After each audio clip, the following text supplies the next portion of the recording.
just go for it. Get started. Oh, good.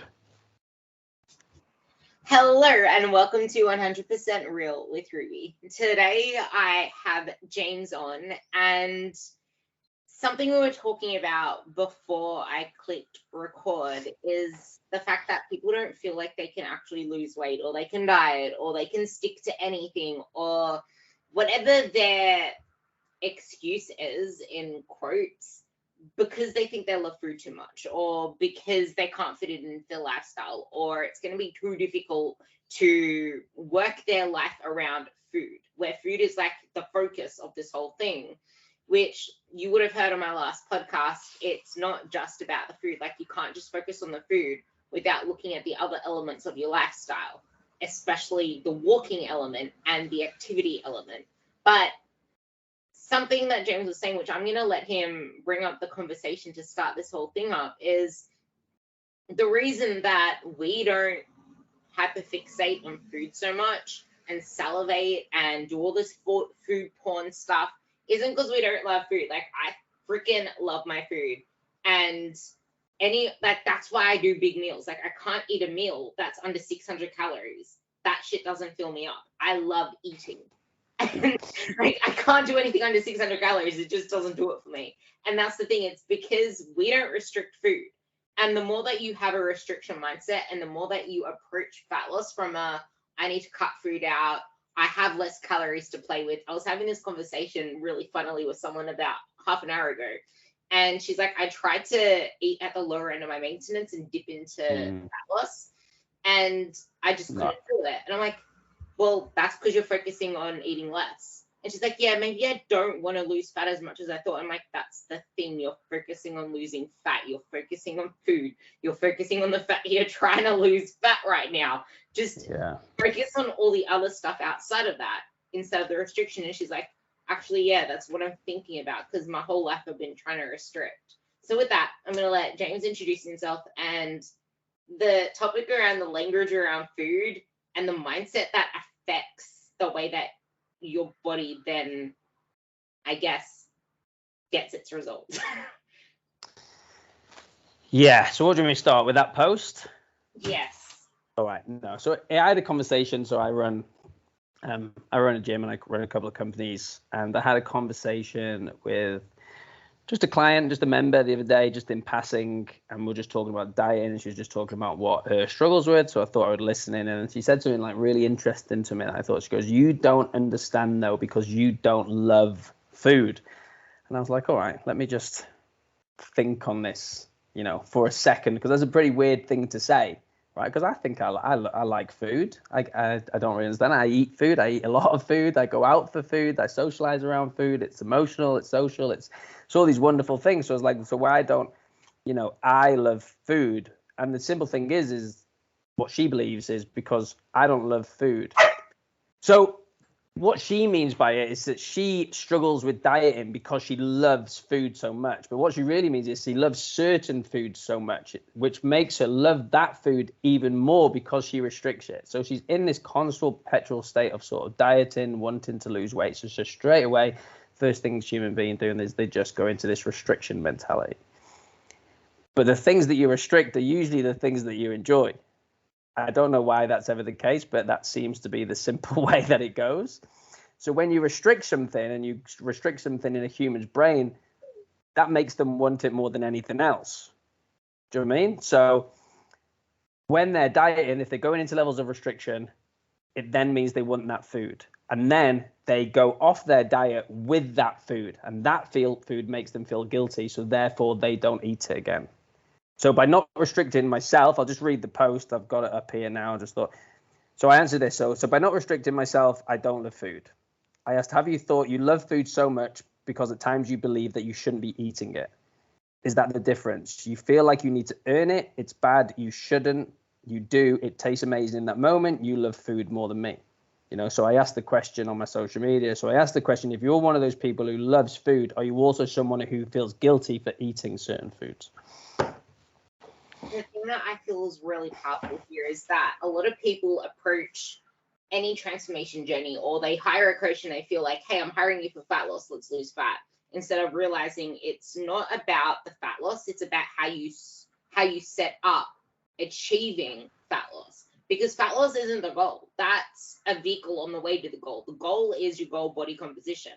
And if you only see the goal as fat loss, you're taking away 85% of the pie, and you're not actually building a foundation where you don't have, like, there's not a single person that doesn't have some form of diet fatigue or food fatigue, because everyone's been friggin' brought up trying to shrink themselves, especially females.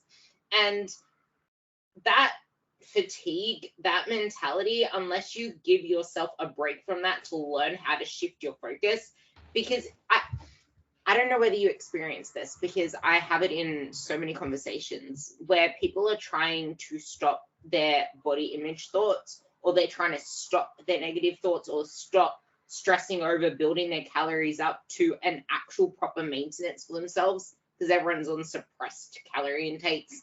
But they're always trying to stop these mindsets or manage their thoughts, instead of, why don't you stop trying to manage the shit and start focusing on better stuff, because you're still focusing on the shit. So that is still going to be forefront of mind. Whereas you can actually focus on, one of my girls, I'm just like, hey, you can't do a single push-up on your toes. Why don't we focus on getting stronger, building muscle, feeling stronger? That's shifting the mentality of everything around your body and everything around food to something else. And you said this in one of your podcasts as a quote, it's stop living in a diet. And I want you to expand on that, and why your language around food and your mindset affects your health and nutrition, because that's the foundation that you need for any success. I think it's really goal related, to be honest, to how much we push fat loss at any certain time. But I think even when we're setting up sort of fat loss diets, the thought has to be a longer term process, right? You have to be getting your habits and behaviors in place for the maintenance phase. And as you said before, just before I touch on this, like a similar thing you said before about one of your girls, like at maintenance, and she's just coming under maintenance, was like, well, now you're not at maintenance. So this is the thing, like, I have females usually are a little bit worse at this. They'll go, and again, this is no fault of their own. This is from just experiences of just being in perpetual states of diets for too long. So say we diet down someone to their body composition that they want, they're happy, right? So then we'll start to reverse out, or maybe we'll go to maintenance. I've had people for maintenance, right? Which there was, the whole objective at this point is to maintain. It says it in the name. Yeah, in their check-ins, they will still be annoyed that they're not losing weight. And I have to go, wait a second. Let's just think about what you're saying for a second. So if we're into a maintenance phase, you're answering 9 subjective things that tell you how amazing you're doing and how amazing you are. Our aim is to maintain weight, and you're still getting pissed off that you're not losing weight. We've got a big problem here. We've got an issue. And a lot of people they're in perpetual states of diet. They've gone from diet to diet, gym to gym. And I think it comes to a time where you've got to ask yourself, is it what you really want? Because I think everyone wants to be in better shape. But what are people willing to do at that point as well? Because dieting, can I swear on this podcast? Yeah. All right, because dieting, you know what I mean, is not fucking, it's not fucking easy. It's not easy. I think it's oversimplified. Do you know what I mean? It is simple, let's say, but simple is not easy at this point. So if you've been dieting for a long period of time, my advice is to just stop dieting. Go and put, you look at health, right? There's sides of health. And I'm going through this at the moment within my business, because as soon as you talk nutrition, everyone goes fat loss. You say to 100 people, go nutrition, 99 of them go fat loss. And it's like, that's not what we're talking about. But as nutritionists, we seem to have been put under this thing now where we just make people lose weight. Where good coaches, good nutritionists, you have to look at the whole model, the whole biopsychosocial model of health for someone to be successful. You can't be successful in one and let everything else fall down. That's like making a nice meal in the kitchen, making a beautiful meal, and then just fucking burning your kitchen down after it and going, well, it was successful. The spaghetti bolognese was amazing. Yeah, but you got no fucking kitchen left. I love that. Everything's done. So there's absolutely pointless the fact that you're doing that, right? It's like, you see people, what I mean? Like people, I've seen people in the past, like, take Tupperware to a meal out. a social occasion because they need to stay on track. I'm like, what the fuck are you doing? Do you know what I mean? That is not part of the biopsychosocial model, because social element is a massive part of human health and human connection. And you're taking something to stay on track. What are you staying on track for? I would say that's exceptionally unhealthy for you to do that. I want to say this is exactly where I guess it also comes into, we don't have to focus on food when things are actually planned out. If you're needing to make every single one of your meals from scratch, of course food's going to be on your mind, because you always have to think about what you need to do next to hit your goals. But if you actually plan ahead, your body has certainty and you don't need to recreate a new meal every time. Like, the more you try to complicate your meals, the less consistent you are going to be, because there is no way that I'm going to try to think up a meal every single time and hit my macros off point.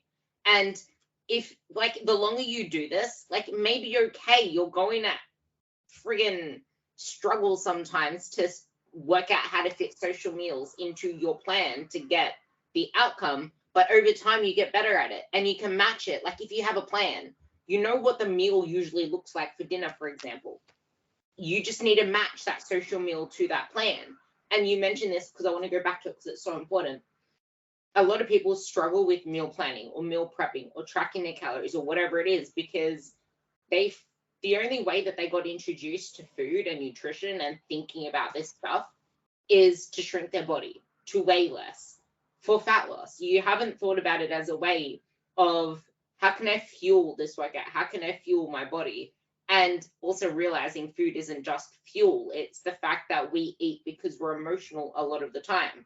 So what are the other things that you can do that can fulfill those emotional needs? Because people eat when they're bored.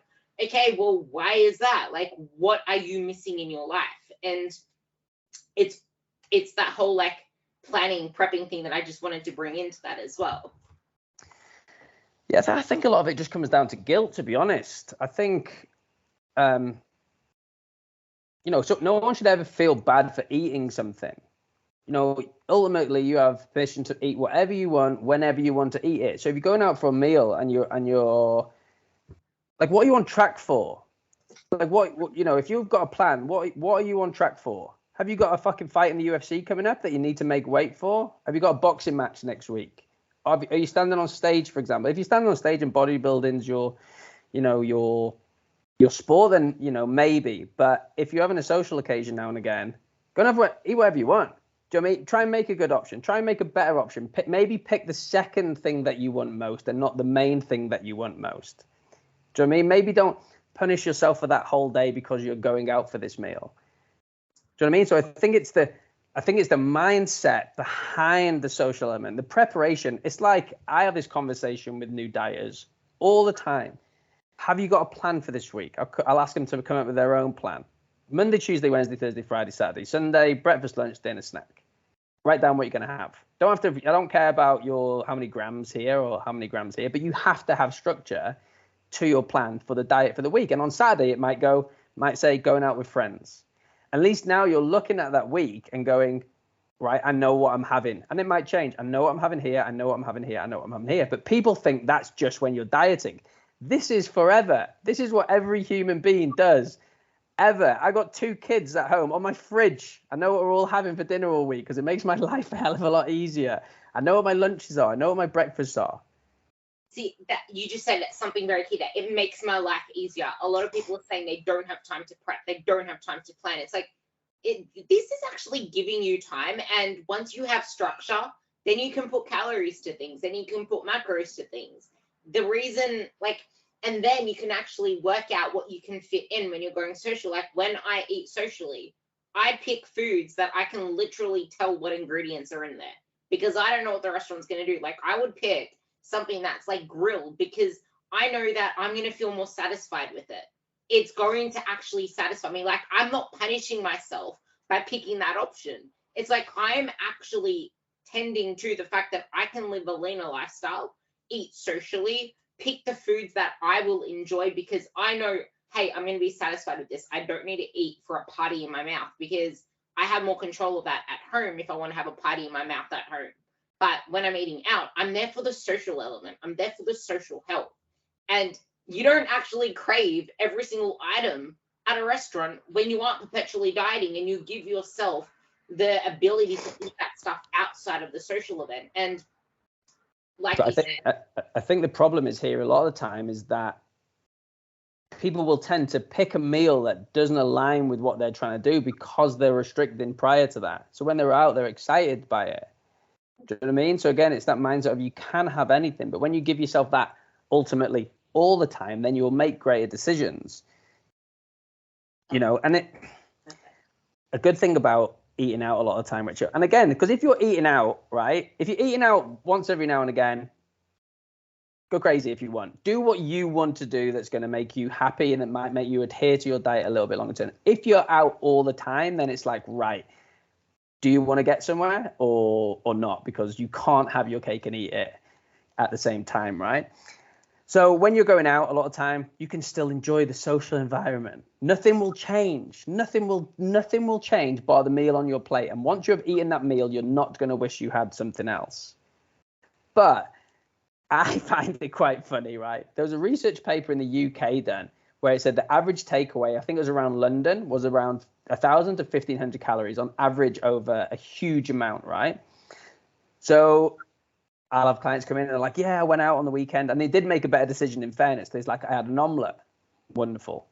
Right. And so that's just eggs. I had eggs, spinach, bit of cheese. And I'm like, right.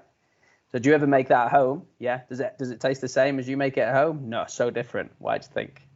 Why do you think it tastes different in this place to what you do at home? Because they're a chef.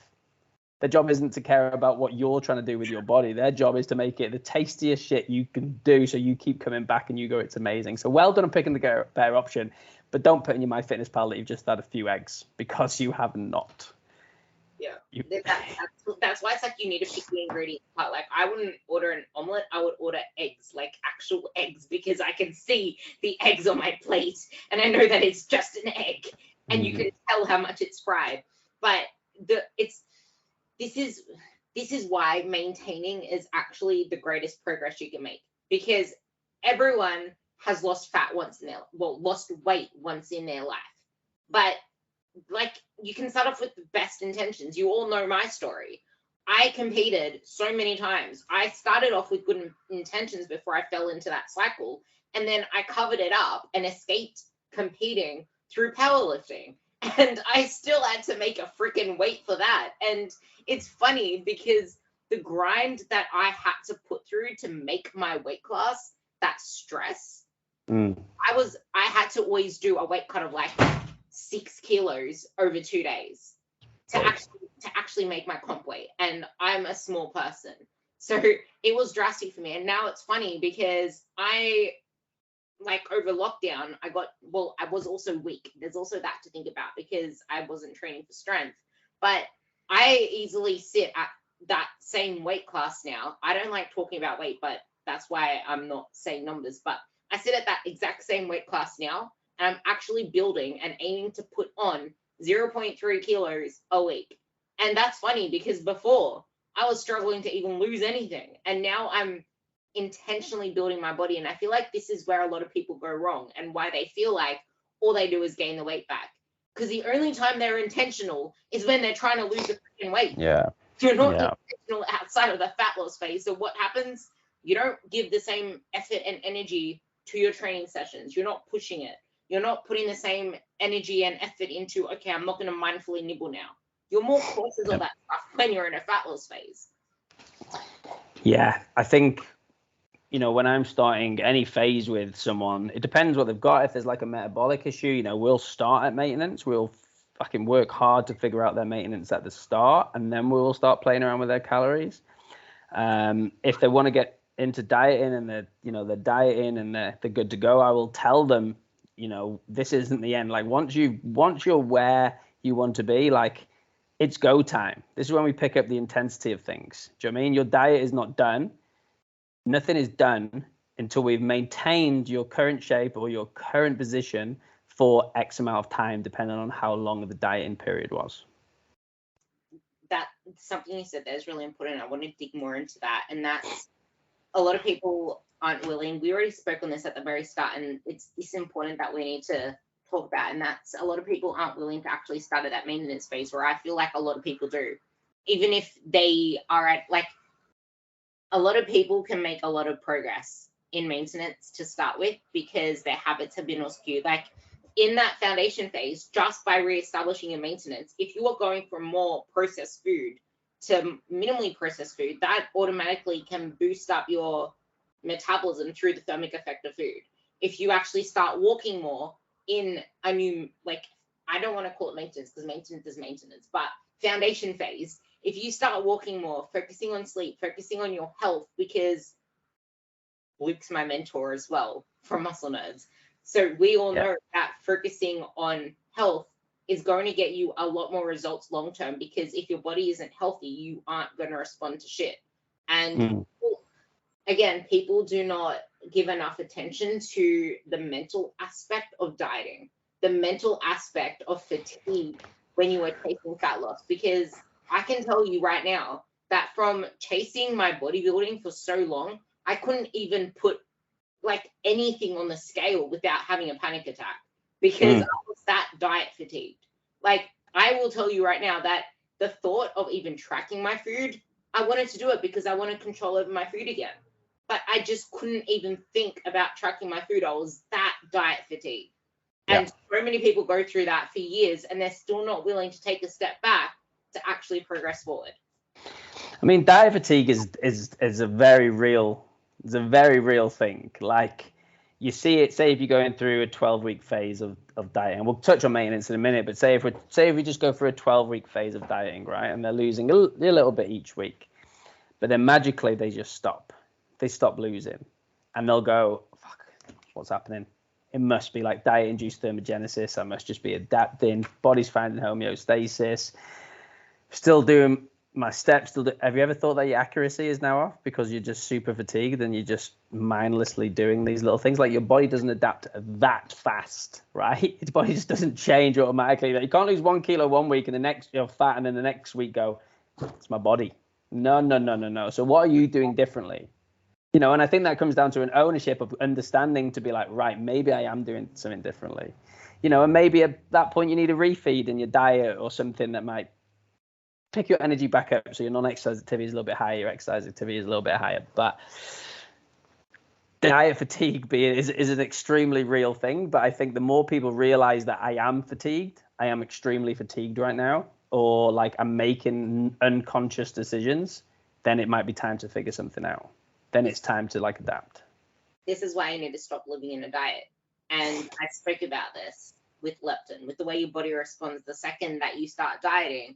If all you do is focus on slashing calories and going as extreme as you can, your body's going to fight back harder, because metabolic adaptation is something you can mitigate past the initial phase, because you are going to have that drop in leptin, and the harder you go, the more your body is going to try to fight back, the more you are going to be fatigued, because now your hormones are getting impacted. Now you want to do less because your body's trying to conserve more energy.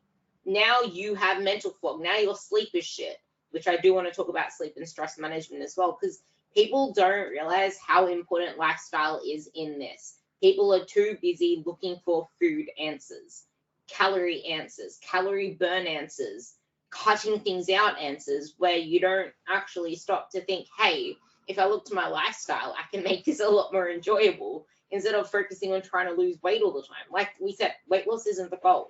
That's a vehicle to the goal. You want to feel better. How are you feeling better eating freaking 1,500 calories a day, not eating carbs, not having energy to play with your kids if you're a mom, not having the right focus at work and feeling like a failure because you can't keep up with your work tasks? Like, you're making your life revolve around fat loss. And are you actually getting results for the stress you're giving it?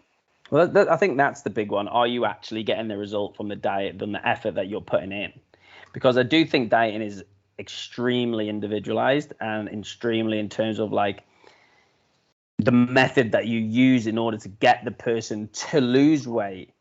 You know, if that's what they need, that is important. Be that aggressive, be that non-aggressive, that's fine. But there has to be process. So, you know, a lot of the time, I'm sure you've had it, you'll have people saying to you like, I've adapted to these amount of calories, but you've not lost any weight. Nothing's happened.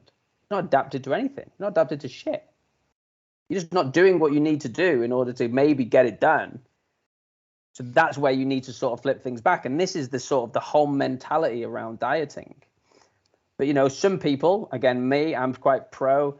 Some people are much suited in an aggressive diet for a short period of time, depending on what they're doing. Some people are better suited around maintenance and then possibly creating a deficit through exercise. But then again, I would say that's not necessarily maintenance. So it comes down to, what are you trying to do?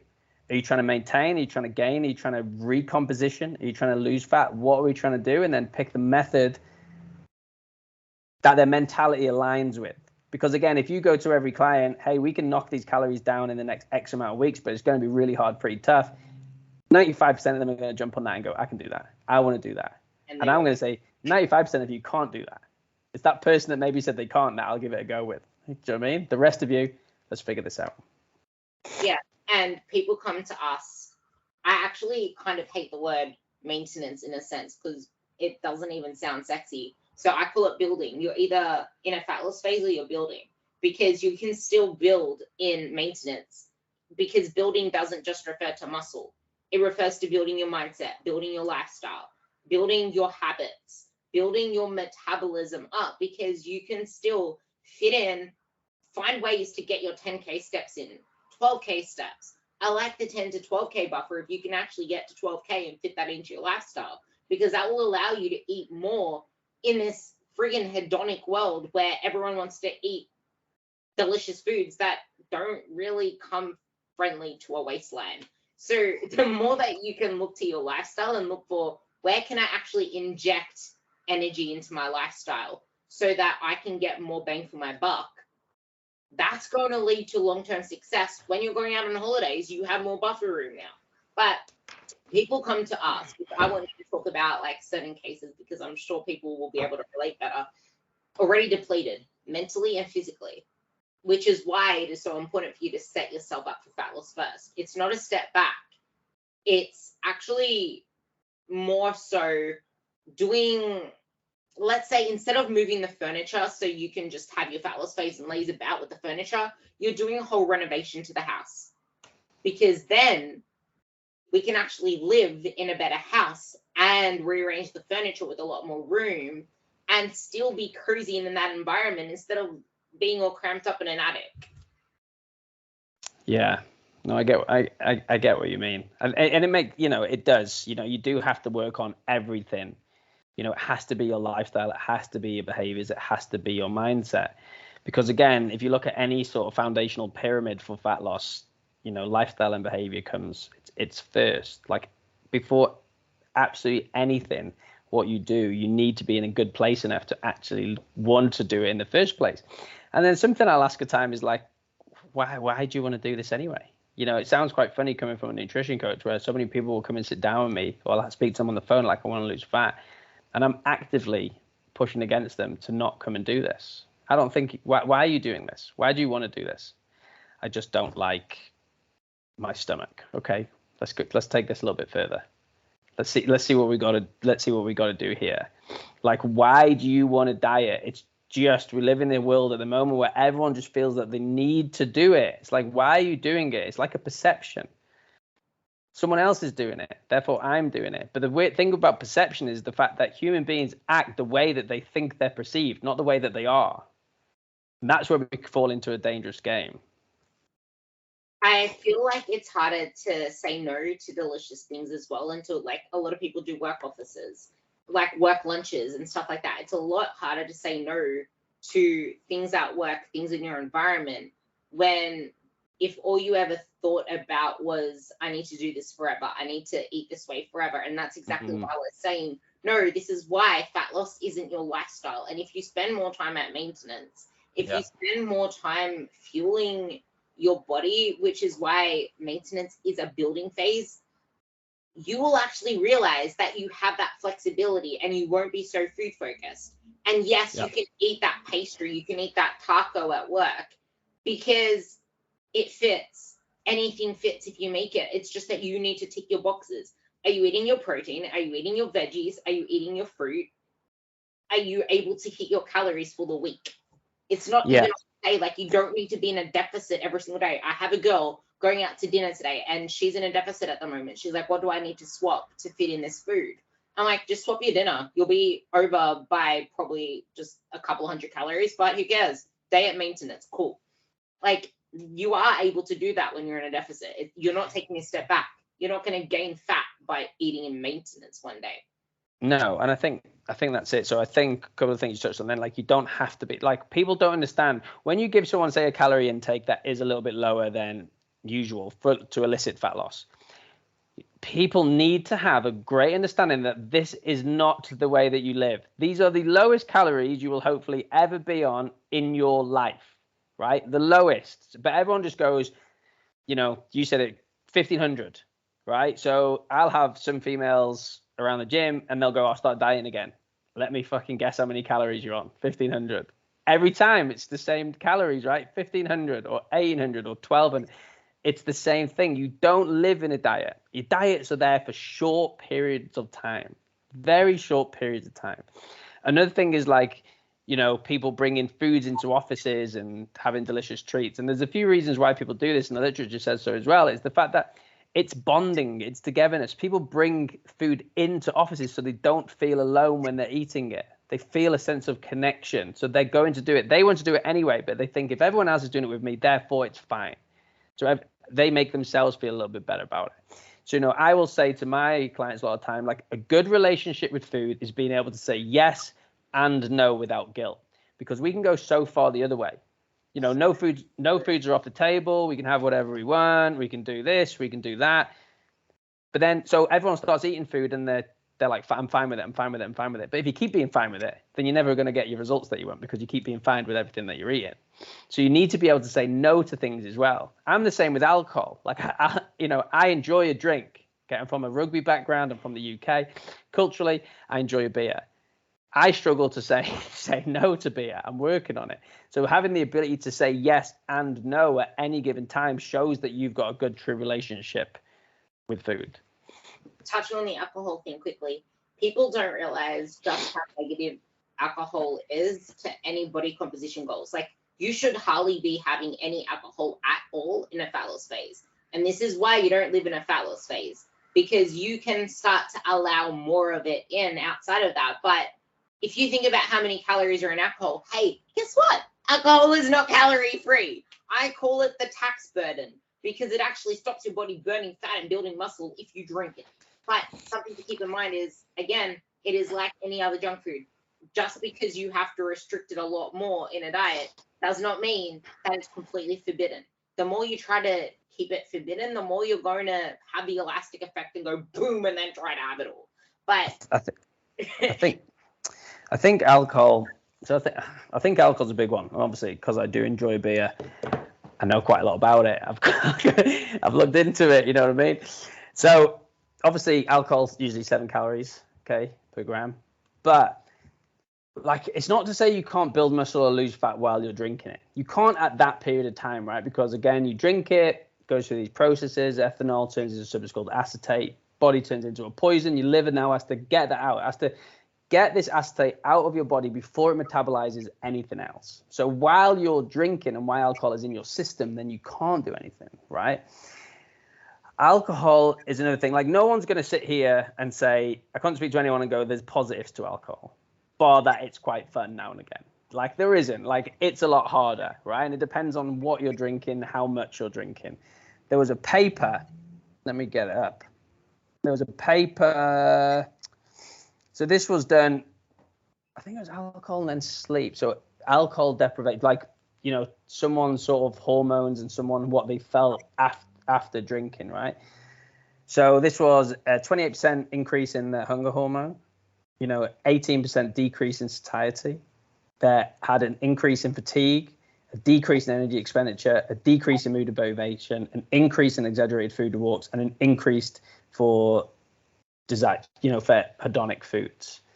So when you're drinking, it clearly impacts your sleep. When your sleep is impacted, then your body is wildly impacted. And then it's a little bit of a sort of negative feedback loop from here.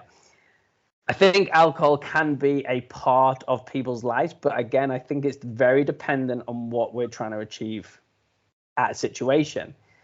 I don't actively take it away from people's lives. My job is to actively work on them on why they're drinking in the first place. Why are you doing this?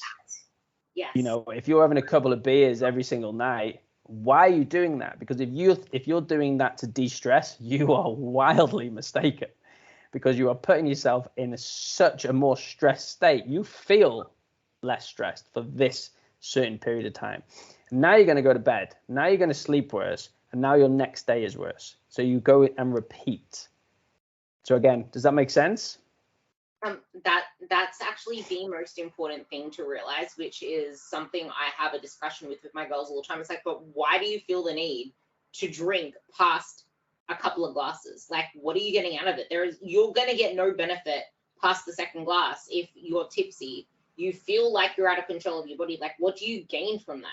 And a lot of the time I realize it's because people never feel like they're doing enough. They're always rush. The only time they have to just completely turn their head off is when they're drinking way too much on the weekend or whenever it is.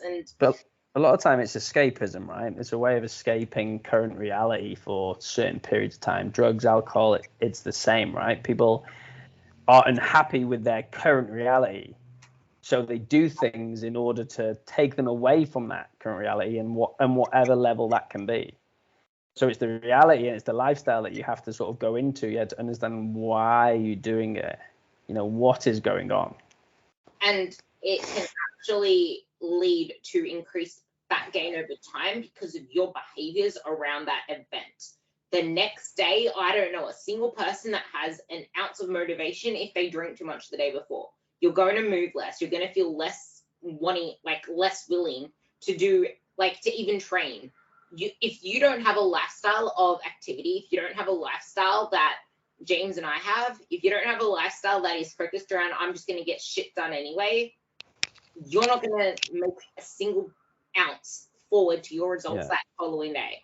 I will talk about this a lot about, you know, I talk about life as a whole. You know, one of my main goals in life is to create balance in tens of thousands of people's lives. Balance is this key thing. I think you have balance, you have freedom, you have happiness. I think they go along with each other. So there's this pendulum that I like to say, right?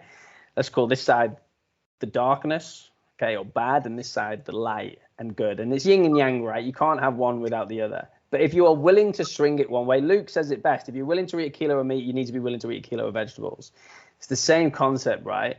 If you're willing to go, you know, on a night out and get absolutely hammered, what are you willing to do after that to swing it back? Because if you think that you're just going to mope around for a couple of days and have a really poor diet and then Wednesday you're not getting results, that is not on. Do you mean you have to be willing to pay the consequence? So if you swing it one this way, what are you going to do as fast as possible to swing it back to this way to find homeostasis in the middle? I absolutely love that. And I do have to say as well, you need to know yourself. And you also need to realize that what works for you now might not, it doesn't have to be what you have to keep doing. What worked for you might not be what works for you now. What didn't work for you before might be exactly what you need now. Before, even now I might be. I don't even know because I haven't actually put myself into a deficit in ages. But before, I'm someone that is either like I need it or it needs to be out. I'm not a moderator. I'm an abstainer. So if I can't have something, I'm not having a single ounce of it because it's going to derail me. You need to know yourself, but you need to make that decision very, very clear and realize that it's only for a period of time. And then you can reintroduce it back until you fix your habits or your lifestyle, or you get out of the fat loss phase and you don't just add the food back in straight after the fat loss phase, because that's how you gain weight, because now your ghrelin's through the roof and your leptin, which actually satisfies you and tells you that you're full, is still suppressed. So you need to actually have help in this, like get a coach, get guidance to help you through this thing, but you need to know yourself. If you can't stop at one, don't have it in your environment, have it in a controlled environment where you can physically stop yourself at one. Have things that, like, instead of focusing on the things you can't have, focus on the things you can have until you get yourself to a place where you can start incorporating these foods into your life again. Like when I'm in a fat loss phase, I'm not including cereal into my diet because unless I have at least 80 grams in a bowl, I'm not satisfied. Like that is, and 80 grams doesn't really fill me up if it takes up that much of my calories. So I won't have it in a fatless phase. I will have rice and tuna and cheese, or chicken and cheese, and something that gives me a lot of satiety, because I know that that's going to make me happy, because I'm not going to be craving more food. So I think, again, to caveat a few things, I think you've hit the nail on the head then when it's about understanding yourself. You know, science is science. You know, we look at the science, we look at this evidence sort of hierarchy, and we're informed by evidence. But then you've got the psychology around things, right, which is very subjective. You know, I spoke with a lady this morning actually about certain things, just about the way that my RAM reacts. You know, in my gym, I'll say everyone gets the same respect, but everyone gets treated differently. How I treat one person, how I treat the next person, I'm going to get two very different results. So I played rugby my whole life. If my rugby coach shouted at me, I would get emotional and I would get angry. So I can't be spoken in a certain way, you know what I mean? So I have to be quite calming in what I'm doing, where some people are sort of really, like to get angry, and that's what gets them going. So for you to say, you know that you have to take some things away, or you know what you have to do, and that's probably from past traumas or experiences with your time on stage or your time making weights, where some people don't have to do that. You know, I'll just go against what you're saying a little bit here with in a phase, for example, and this is where it comes down to lifestyle and behaviors and not just fat loss, because I think long-term lifestyle and behaviors need to be embedded even with fat loss phases. Like, I'm setting up multiple protein targets per day on your lowest amount of calories. So when you go to maintenance, like, we're hitting muscle protein synthesis 4 times a day. Do you know what I mean? We're doing these basic things. I'm not going, there's 2 different mindsets towards protein, right? Hey, eat your protein while you're dining, really good for satiety, you're going to make you satisfied. Ooh, really exciting.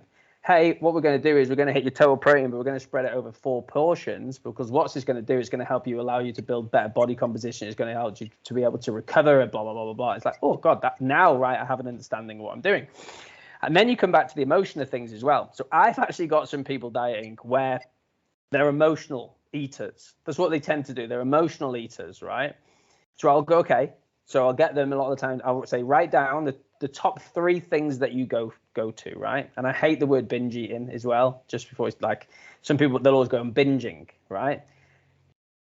There's binge eating from an actual disorder, and there's people that have overate a little bit. They're 2 different things. We have to separate this from a mindset, right? I've dealt with binge eating disorder clients where I've had to send psychologists. That's legit. You having 200 calories of M&Ms more is not binging. You've just ate a little bit more than usual, right? So if someone comes to me and they're hyper emotional and they have certain foods that they go to, right? So say if one of them foods is chocolate, the other one, number 2, is an Indian, and the other one is, I don't know, Chinese, whatever. It doesn't matter. What's that? Sorry? Ice cream. All right, yeah, perfect. Number 3 is ice cream, right? So we've got chocolate, Indian, and an ice cream. They're their go-to foods. Okay, every time they get emotional, that's their go-to foods. And when we're dieting, it can be quite stressful, right? They go into these stressful states, which can sort of push people to be a little bit more emotional, maybe, or maybe they're just highly stressed. So I will straight away, in that weekly plan that I give you, you need to put an Indian in there, you need to put some chocolate in there, and you need to put ice cream in there somewhere in the week. But I don't want it. I don't care where you want it. Put an Indian in there, put chocolate in there, and put ice cream in your week. But I'm trying to lose fat.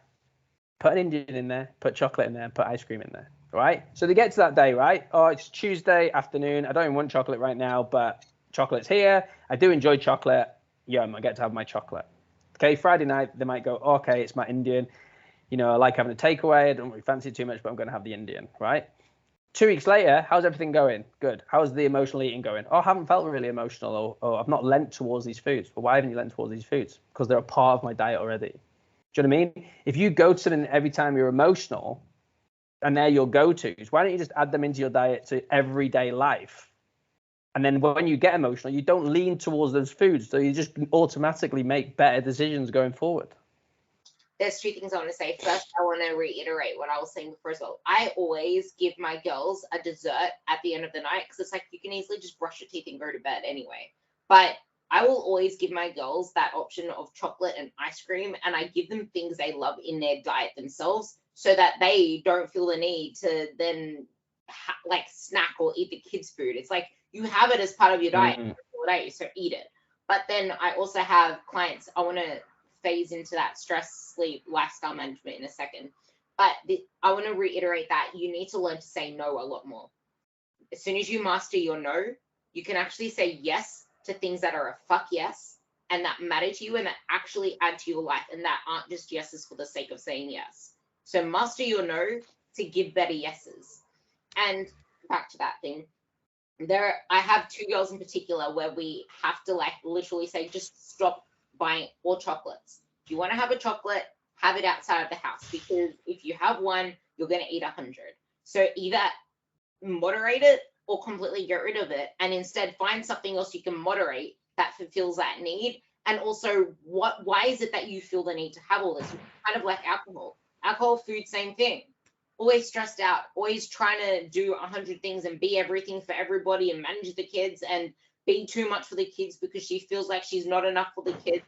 And that's how most people run their lives. Like, why are you so stressed out? So now I want to come back to why foundation phases are so important and why maintenance is actually building, because it's progress. Because if you're not looking after the golden keys to your best physique, what are the golden keys to your best physique? It's lifestyle, stress management, and sleep is included in that, and it's patience. So maybe we can talk about why it's so important to manage the stress and how that fits into everything else, because Luke talks about it all the time. Yeah, I think stress management is really important, but again, it's finding your way to handle these things. Like, to me, I've changed my view a lot, and I know I own a gym, but to me, and again, this might sound biased, but to me, if you want to be successful long term and you want to be happy in what you do, you got to train. You have to train. There's no doubt in my brain that you need to do some physical activity, right? We're both fans of resistance training, right? Resistance training doesn't, what's the word? That's stereotypes, let's say. You know what I mean? You've got to work hard in what you're doing. At times where things are difficult too, your stats difficult, your conditioning pieces are difficult, that becomes a level of one that's building resilience. And there's some research from Andrew Huberman at the moment about like cold exposure and stuff. I hate cold exposure. I can't think of anything worse than going in a cold bath, but I understand the benefits that can possibly come from it, just in terms of resilience as well, in terms of overall resilience. Training, like, to me, I do jiu-jitsu. To me, that hour that I do jiu-jitsu is completely meditative. I don't think about anything else during that hour. I'm not someone that can sit. I've tried it and I've tried it to meditate. Just sit there, because again, you go meditation, you go like, oh, I got to be a Buddhist now. I've got to sit there and do nothing for a long period of time, right? So I've tried it. I've done your headspace. I've done your calm. I've done all those things. And I enjoy them while I do them, but I don't do them for long enough, so I can't enjoy them that much. So what are my pieces of meditation? What are meditative for me? What allows me to handle stress? Training, putting myself into a little bit of a hole now and again, because I can't think about anything else. And I'm benefiting so many ways from that. From my muscle, from my stress, my body composition, my nervous system, everything has been wonderful. Jiu-jitsu. If I'm not completely on in jiu-jitsu, someone's pulling my arm off. That's not a nice thing if I'm not on. So to me, find something that takes your brain away from where you are at currently. And I understand too, there's times that you need to sit and you need to think. One of the best things I've ever got, we do a Rise Challenge at this gym, which is all about habits and behaviors. Get somebody, and if you're listening now and you're unsure, lie on your bed or sit in your chair and do absolutely nothing for 5 minutes. Nothing. Don't blink. Don't do anything. Just try and do as minimal as you can. Don't go on your phone. Do nothing. Just stare into the abyss. And you'll be amazed how difficult that is for people to do. There was something he said there, which is actually, I want to quickly touch. That's exactly why James ended with that, because that physical stuff is a stress on the body, and you can't keep escaping to that, because you're only increasing your systemic stress load, and it's going to wreak. For most of you that are under eating, that is when your hormonal complications come in and metabolic complications come in, because then you're going to enter low energy availability because you're underfeeding, you're overtraining. So you need to be careful with what you do and what advice you also hear on the internet, because not everything is for you. And training and all that stuff isn't therapy. It is stress relief, but not therapy. And my form of it is like, I want to actually touch on that one more time. a lot of people are so busy that if you see exercise as a means of burning calories or a means of just changing your body, you are not going to get anywhere. Instead of thinking of it as, this is the one time I get to work on myself, because everything else outside of this is for everybody else. And if you see your food and your nutrition in the same way, that is going to reap friggin' investments upon investments. And I'll actually want to read out Jonathan Goodman. He wrote this post and I shared it to a few of my girls. The best investment that you could ever make is into your own body. Pinch pennies elsewhere. Spend lavishly on your own health and fitness. And the caption reads, fitness fortifies your mind. It strengthens your body. It improves your mental health. It levels up your confidence, and it increases your emotional well-being. When you take care of your body first, the rest of your life has an uncanny way of falling into place. Fitness must come first. It is not an afterthought. And if you think about that and how fitness enhances every element of your life and you see it in that way, it does become something that you would rather do than not do. Like for me, I just do it because I know that if I don't do it, I feel like shit, because it's giving me energy.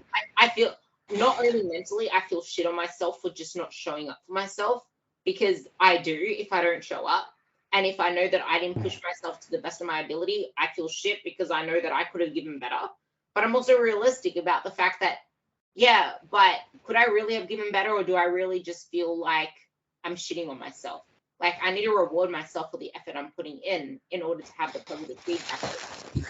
Yeah, no, I agree. You know, a lot of, just on that quote, I think a lot of it, I speak about price via value a lot of the time. You know, a price is something that you pay. A value is something that, what's the worth? What are you getting out of that? You know, and any level of training to me is massive. And you hit the nail on the head. Like, you know, my reasons for training over time, and my objective is always to get better and stronger and fitter and faster. But I'm a business owner. I've got 2 kids. I've got a wife. Every single part of my life is getting a worse part of me if I don't train. Every bit of me can turn into a bit of a dick if I don't train. But it's a part of who I am. I can never see myself not doing it. And people might sit here now and go, yeah, but that's all right for you to say. No, anything. Find your thing. Find your thing that you do. Okay, you don't have to do what I do. What I do works for me. You do what works for you, but do something. Okay, do something for yourself and do something for those, you know, those around you. But again, you mentioned that energy availability being a big one. Energy availability is a absolutely massive thing, and this is a problem when people do undereat and they do train. A lot of time in sports like what I do, you know, like with CrossFit and things like that, it can be a big problem. You know, and there's 2 sides to that too. One of them, you have to make sure that you get enough energy, and there's simple equations that you can actually just figure this out to make sure you have a certain amount of energy available per lean muscle mass, or however you're going to do it, and never go below that. You need that. Do you know what I mean? But there's some good things about training, and I might be going a little bit off topic now, but I think CrossFit back in the day, years ago, I think it has made a big change for females, especially in ours. A lot of my podcast is about, you know, female empowerment. We've had a lot of female athletes on my podcast talking about what they do. And CrossFit has been a massive thing in changing people's perception about the female body and how it looks. You're having these people, they're quite muscular. Some people go, oh, I don't like it. It looks like a man. Well, you fucking wish you looked more like a man. Do you know what I mean? It's ridiculous what you're saying. But their thing is, they're into their training. They're the first people that come through to be like solely focused on performance being absolutely everything. And then their diet will match their performance. Their diet will match their training, not the other way around. When we go the other way around, we seem to have problems, right? If you get lean up and you get a 6-pack or whatever, or you build your muscle but your numbers are going up in the gym, you're getting fitter, you're getting faster, you're getting stronger, wonderful. Because I can guarantee you, if you're chasing the other one and you're chasing that sort of lower body composition, and everything else is dropping around it, you're fucking doing it very much the wrong way. Very much the wrong way. Everything that you just said, if people actually stop to think about what areas of their life are getting most focus and where their stress, where their energy goes, if a lot of it is about your body and how much you hate your love handles and all this other shit, that stuff can be wiped off the table if you actually put energy into everything that James just said and why it adds so much to our life. Like, if you focus on performance, like, people the people that you feel like look like a man is because they're either doing unnatural stuff that is illegal, or they take things to the next level extreme. Like, extreme exists for a reason, and that is their lifestyle. That's what they get paid to do. And the other part of what I wanted to say is, there was one of my clients who said to me that she first came to me saying, it's too hard, life's too busy, I never prioritize myself, and she worries about all these other things before she worries about herself. And I told her that I know, for example, when I don't put myself first, eat food that makes me feel good, and get in the sessions and movement I said I would do, I feel shit about myself. I'm not present in my workouts. I'm not present with my family. I'm not present with what actually means the most to me, which is my job and my life. Like, I'm not present because I'm too busy worrying about this, that, and the other. And then it's like, it just feeds each other onto the next day, onto the next day. If you stop that cycle, which is in your control, and realize that what you eat impacts your mood, what you eat, like, you don't eat calories, you don't eat macros, you eat food. And the food you eat impacts how you feel about yourself, your energy, your mood. Like, literally just those three things can impact everything else, because now you have more energy, now you feel lighter in your feet, now you feel in control, now you want to do more things, and it's a feed forward loop. You have more clarity, more focus, and you actually have more time to do the things that add to your life. Yeah, I think a couple of things you just touched on then. Like, one of them, I'll always say, how much you eat will dictate the size of you objectively, but what you eat will dictate how you feel subjectively. So again, I think there's this thing with the literature, isn't there? Like, you can lose fat and eat whatever you want. You can. You're fucking stupid. You're very stupid to do that, right? You need to make sure that you're nourishing yourself. No, you need to be able to find happiness in what you're doing. And just touching back on the sort of body image thing that, people always sort of touching themselves, or like, I wish I didn't have these. Everyone wishes they were someone else. Humans are only ever happy with their body retrospectively. So how many times, like, I've had pictures. I posted about this about a year ago. I had a picture with my kid when he was young. It was a really nice picture in the sea, and I was holding him. And I was like, at the time, I was like, to my wife, I was like, don't put that online. I didn't like the way that I looked at it, right? I looked back at it a year later, and I felt heartbroken that I didn't post it. It was a great picture. I was in great shape at the time. But you never think like that within your time, right? And I suppose even with, it's like, you're measuring a lot of your girls, right? The ones with big boobs want to lose their boobs. The ones that lose their boobs just want to keep, you know what I mean? You're never going to be happy. You always want the other person. You know what I mean? You need to find happiness with where you're at. And this is the thing with body image as well. It's like, I think we need to get out of this narrative as well, that we're trying to just eradicate bad body image days. We're not trying to do that. You're always going to have them. It's about being able to look in the mirror, maybe not be too happy with yourself, but get on with your day just as it is, because tomorrow's another day. Do what you need to do that day. It's actually really funny, because that used to be me, and now I'm just like, I don't compare myself body-wise to body. Like, yeah, I have something I aspire to, but it's not her that I aspire to body-wise. It's, I know the effort she puts into that body. Yes. I know the mindset behind it. I know what it takes to get there. I don't wish for her body. I remember when you can admire it though, right? You can be like, amazing. I don't degrade myself because no way. I don't look like her. I can have self-doubt in like 1 second, but then I'm over it the next second, because I don't see this as a 12-week project. I see this as a lifestyle, and I have to keep doing this for the rest of my life. Like, I don't have those bad image days anymore. When I do, it's like a split second. But I remember way back when I used to send Luke in my check-ins, I want her body. Can you get me her body? I want her body. And he literally said to me one day, I don't want to see another photo of any other woman in my inbox from you. And then it was crazy. Just that stop focusing on dumb shit has stuck with me for ages, to the point where I don't do that anymore. Like, I'm like, I don't want this body, but I want to work towards this body. Yeah, and I think this is where everyone needs to be a little bit more aligned, because I've had about a decade ago, before I was really into nutrition and things like that, like after I'd finished studying, I'd have clients and they would go and see nutritionists or go and see psychologists that would make them put a picture of their dream body on the wall. These are, this is what they would do. And they would work towards this. And of course, everyone's dreams body is like fucking Jennifer Lopez or something, isn't it? You know what I mean? Like, it's, everyone it was Jennifer Aniston or Jennifer, it's someone like that. And I'm going, are you like, come on right now, right? And the other thing about being in shape, and you're exactly right, is like, no one is out of shape by accident.